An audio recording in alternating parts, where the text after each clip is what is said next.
ഇറാനിലെ എണ്ണപ്പാടം ആക്രമിച്ചതായി റിപ്പോർട്ട്. ലോകത്തെ ഏറ്റവും വലിയ ഗ്യാസ് ഫീൽഡിലൊന്നാണ് ആക്രമിക്കപ്പെട്ടതെന്നാണ് വിവരം. ബുഷഹർ പ്രവിശ്യയിലെ പാർസ് റിഫൈനറിയാണ് ആക്രമിക്കപ്പെട്ടതെന്നാണ് വാർത്താ ഏജൻസികളടക്കം റിപ്പോർട്ട് ചെയ്യുന്നത്.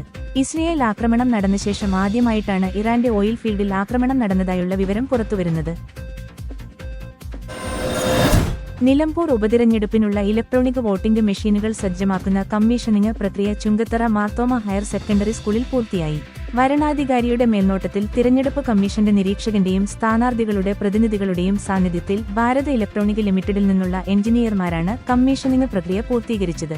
263 പോളിംഗ് ബൂത്തുകളിലേക്ക് റിസർവ് ഉൾപ്പെടെയുള്ള മെഷീനുകൾ ഉപതെരഞ്ഞെടുപ്പിനായി സജ്ജമാക്കി. നിലമ്പൂരിലെ LDF സ്ഥാനാർത്ഥി വരെ ആശാ വർക്കേഴ്സിനെ അപമാനിച്ചുവെന്ന് കോൺഗ്രസ് നേതാവ് കെ മുരളീധരൻ. പരന്ന വായന മാത്രമാണോ ഒരു സ്ഥാനാർത്ഥിക്ക് ജയിക്കാനുള്ള യോഗ്യത? പരന്ന വായന കൊണ്ട് ജനങ്ങൾക്ക് എന്ത് ഗുണം? വായിച്ച അറിവ് പോലും ജനങ്ങൾക്ക് ഉപയോഗപ്പെടുത്തിയില്ല. അതുകൊണ്ടാണ് തൃപ്പൂണിത്തുറയിൽ തോറ്റതെന്നും അദ്ദേഹം വിമർശിച്ചു. കഴിഞ്ഞ കോവിഡ് കാലത്ത് ശൈലജ ടീച്ചറാണ് തള്ളു തുടങ്ങിയത്. അമേരിക്കൻ പ്രസിഡന്റ് നേരിട്ട് വിളിച്ച് അഭിനന്ദിച്ചു എന്നാണ് പറഞ്ഞത്. എന്നാൽ ഇന്ന് രാജ്യത്ത് ഏറ്റവും കൂടുതൽ ഉള്ളത് കേരളത്തിലാണ്.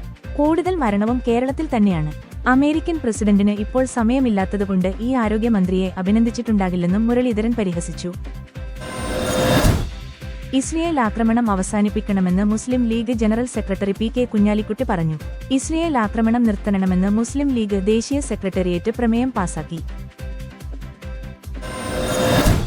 മൂവാറ്റുപുഴയിൽ വാഹന പരിശോധനയ്ക്കിടെ പോലീസ് ഉദ്യോഗസ്ഥനെ കാറിടിപ്പിച്ചു കൊല്ലാൻ ശ്രമം. മൂവാറ്റുപുഴ കദളിക്കാട് ഇന്ന് വൈകിട്ടോടെയാണ് സംഭവം.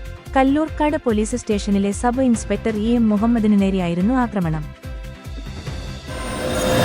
ഇസ്രയേൽ ഇറാൻ സംഘർഷത്തിൽ ശക്തമായ നിലപാട് സ്വീകരിക്കുന്നില്ലെന്ന് കാട്ടി കേന്ദ്ര സർക്കാരിനെതിരെ രൂക്ഷ വിമർശനവുമായി AICC ജനറൽ സെക്രട്ടറിയും വയനാട് MP-യുമായ പ്രിയങ്ക ഗാന്ധി രംഗത്ത്. ഇറാനെ ഇസ്രയേൽ ആക്രമിക്കുമ്പോൾ ഇന്ത്യ കൈയടിക്കുന്നതെങ്ങനെയെന്നാണ് നിലമ്പൂർ ഉപതെരഞ്ഞെടുപ്പ് പ്രചരണത്തിനായി കേരളത്തിലെത്തിയ പ്രിയങ്ക ഗാന്ധി ചോദിച്ചത്.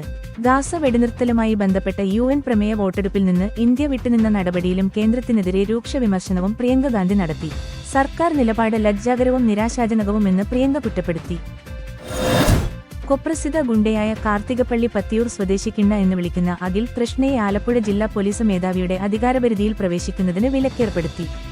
കരിയിലക്കുളങ്ങര, കായംകുളം എന്നീ പോലീസ് സ്റ്റേഷനുകളിലെ 10ഓളം കേസുകളിലെ പ്രതിയായ അഖിൽ കൃഷ്ണ കൊലപാതക ശ്രമം, കാപ്പ നിയമം ലംഘിക്കൽ തുടങ്ങിയ കേസുകളിലെ പ്രതിയാണ്.